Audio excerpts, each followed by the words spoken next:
தொடர்ச்சியாக தமிழ்நாட்டுக்கும் தமிழர்களுக்கும் நிதி பகிர்வு மற்றும் நாம் திட்டமிட்டு செயல்படுத்துகிற திட்டங்களுக்கு ஒப்புதல் மறுக்கிற அந்த வன்கொடுமையான செயலை கண்டித்து நடக்கிற இந்த ஆர்ப்பாட்டத்துடைய தலைவர் பெரும் மரியாதைக்குரிய மாநில அமைச்சர் எங்கள் ஆருயிர் அண்ணன் தேர்தல் பொறுப்பாளர் அண்ணன் செந்தில் பாலாஜி அவர்களுக்கும் இதை வழிநடத்துகிற மாவட்ட கழகத்தின் செயலாளர்களுக்கும் மதச்சார்பற்ற முற்போக்கு கூட்டணி கட்சிகளின் தலைவர்களுக்கும் நேற்று மாலை பெரும் மரியாதைக்கு தமிழ்நாட்டுடைய முதல்வர் உத்தரவிட்டு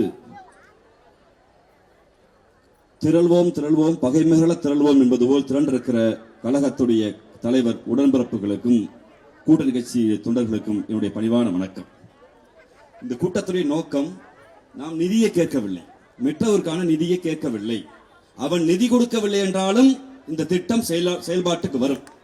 எப்படி என்றால், சென்னை 2ஆம் கட்ட மெட்ரோ திட்டத்திற்கு இந்த மோடி அரசு நிதி கொடுக்கவில்லை. ₹1 2 இல்ல, கோயம்புத்தூருக்கு வெறும் 6000 கோடி தானே.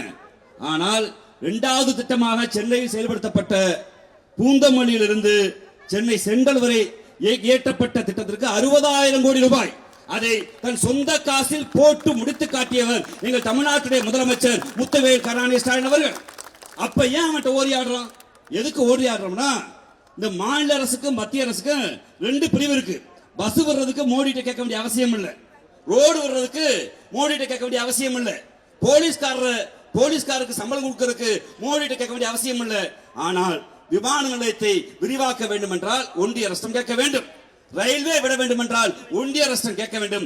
அப்படித்தான் கோயம்புத்தூர் என்கிற வளர்கிற இந்த நகரத்திற்கு உக்கடத்திலிருந்து மண்முச்சம்பட்டிக்கும், உக்கடத்திலிருந்து நீலாம்பூருக்கும், உக்கடத்திலிருந்து சரவணம்பட்டிக்கும், உக்கடத்திலிருந்து மேட்டுப்பாளையம் சாலைக்கும் எங்களுக்கு திட்டம் வேண்டும் என்று நாம் கேட்டோம். அவர்களும் சரி என்று ஒத்துக்கொண்டார்கள். இதை விட வெக்கங்கட்ட மானங்கட்ட கேடு என்னவென்றால், பின்னால் அமர்ந்திருக்கிற சட்டமன்ற உறுப்பினர் பெரும் மரியாதைக்குரிய வானதி சீனிவாசன் போன தேர்தலில் வீடு வீடா போய் அம்மா அம்மா இங்க பாருங்கம்மா, தேர்தல் அறிக்கையில கோயம்புத்தூருக்கு மெட்ரோ கொண்டு வந்த மோடிக்கு ஓட்டு போடுங்கம்மா வீடு வீடா பிரச்சாரம் பண்ணாங்களா இல்லையா? போன தேர்தலில் பெரும் மரியாதைக்குரிய அண்ணாமலை எக்ஸ் ஆபீசர் பாராளுமன்றத்தில் என்ன சொன்னாரு? இதே அரசுர விதியில மோடியை ஏத்தி வச்சுக்கிட்டு இதோ கோயம்புத்தூருக்கு மெட்ரோ கொண்டு வந்த ஐயா மோடிக்கு ஓட்டு போடுங்க கேட்டியா இல்லையா? அப்போ உனக்கு வெக்கம் மானம் சூடு சொர்ணம் இருந்தா என்ன இருக்கணும்? திட்டத்துக்கு ஒப்புதல் கொடுத்துருக்கணும். பாராளுமன்ற உறுப்பினர் பேசும்போது சொன்னார் அல்லவா, நம்மை விட குறைவான மக்கள் தொகை கொண்ட சூரத், நம்மை விட குறைவான மக்கள் தொகை கொண்ட ஆக்ரா, நம்மை விட குறைவான மக்கள் தொகை கொண்ட பாட்னா, நம்மை விட குறைவான மக்கள் தொகை கொண்ட எத்தனையோ நகரங்களுக்கு கொடுத்துட்ட. ஆனா எனக்கு என்ன அளவீடு வைக்கிற? நீ என்ன 20 லட்சம் தாண்டலைங்கிறேன். எல்லாத்துக்கும் ஆதார் கேட்ட, டாய்லெட் போறதுக்கு ஆதார் கேட்ட, தாலி வாங்குறதுக்கு ஆதார் கேட்ட, பொட்டு வைக்கிறதுக்கு ஆதாரம் கேட்ட, சீலை வாங்குறதுக்கு ஆதாரம் கேட்டல. டிஜிட்டல் இந்தியா தானே? டிஜிட்டல் இந்தியால இன்றைய மதிப்பு கோவை மாநகராட்சியுடைய மக்கள் தொகை 34 லட்சம். இதை வெளியிட்டது இந்தியாவுடைய புள்ளி விவரத்துறை அமைச்சர். உன்னுடைய புள்ளி விவரத்தை நம்பு, இல்ல எங்க புள்ளி விவரத்தை நம்பு. நாங்க கேட்பது எங்கள் மக்கள் தொகை. இது கோவைக்கு மட்டும் பயன்பட போறது இல்ல. பொள்ளாச்சியிலிருந்து கோயம்புத்தூர் வருவாங்க, ஈரோட்டிலிருந்து கோயம்புத்தூர் வருவாங்க, திருப்பூர்லேருந்து கோயம்புத்தூர் வருவாங்க. தமிழ்நாட்டில் 2வது தலைநகராக உயர்ந்திருக்கிற எங்க காஞ்சிமா நதி பெற்றெடுத்த எங்கள் நொய்யலுடைய தாயிடமா இருக்கக்கூடிய இந்த கோயம்புத்தூருக்கு அடுத்த கட்ட வளர்ச்சிக்கு இந்த மெட்ரோ தேவைப்படுது. அதனாலதான் நிதி அப்புறம் கொடுக்கலாம், நீ நிதி அப்புறம் கொடு, நிதி நீ கொடுக்காட்டாலும் எங்கள் முதலமைச்சர் அதை நடைமுறைப்படுத்துவார். இந்த மக்கள் அள்ளி கொடுப்பார்கள், கிள்ளி கொடுக்க மாட்டார்கள், நடைமுறைப்படுத்துவார். முதலில் பிரின்சிபல் அப்ரூவல்ங்கிற திட்டத்துக்கு ஒப்புதல் கொடுக்கலாம். நேற்று வந்தவர் பேசியிருக்காரு, நான் எனக்கு தமிழ் படிக்காத வருத்தமா இருக்குன்னு. நீங்க தமிழ் படிச்சிருந்தீங்கன்னா, மாண்புமிகு பிரதம அமைச்சர்களே, நீங்க தமிழ் படிச்சிருந்தீங்கன்னா வெக்கம் மானம் சூடு சொரணை கோபம் இதெல்லாம் வந்திருக்கு, அறமும் வந்திருக்கு.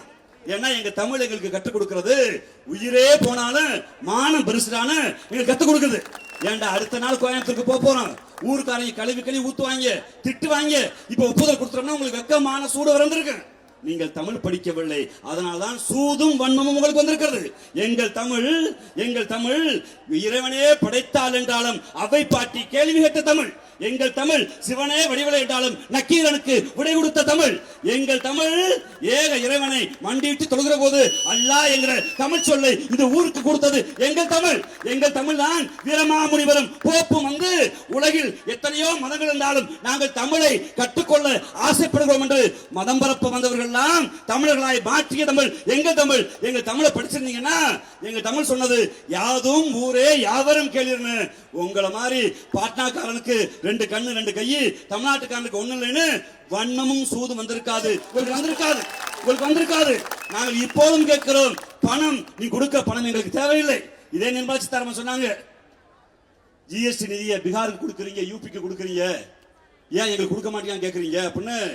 இந்த பிரஸ் கிளப்ல வந்துட்டு கோயம்புத்தூர் தாங்க அதிக ஜிஎஸ்டி கேட்டது, நீங்க எப்படிங்க ராமநாதபுரத்துக்கு சிவகங்கைக்கு திட்டங்களை கொடுக்கலாம் கேட்டாங்க. இப்ப கேட்கிற நிர்மலா சீதாராமன் அவர்களே, புள்ளி அக்கரகாரத்து பெரும் மரியாதைக்குரிய நிர்மலா சீதாராமன் அவர்களே, அந்த ஜிஎஸ்டியை கோயம்புத்தூர் கொட்டி கொடுக்குதுல, இந்தியாவுடைய தென்னிந்தியாவுடைய மான்செஸ்டரா இருக்கல, முட்டை உற்பத்தியுடைய தலைநகரா இருக்க நாமக்கலுக்கு தொடர்பா இருக்கல, மஞ்சள் உற்பத்தியுடைய தலைநகரா இருக்கக்கூடிய ஈரோட்டுக்கு தொடர்பா இருக்கல, இங்க கிரைண்டர் உற்பத்தியில் தலைநகரா இருக்கக்கூடிய இங்க இருக்கக்கூடிய கோயம்புத்தூர் இருக்கல, கரூர் என்ற வளர்கிற மாநகரத்துடைய வஞ்சி மாநகரம், சேரன் செங்குட்டூருடைய அந்த தலைநகருடைய தாய் நகரா கோவை இருக்கல. இந்த வளர்கிற நகரத்திற்கு நீ பணத்தை கொடுக்காத.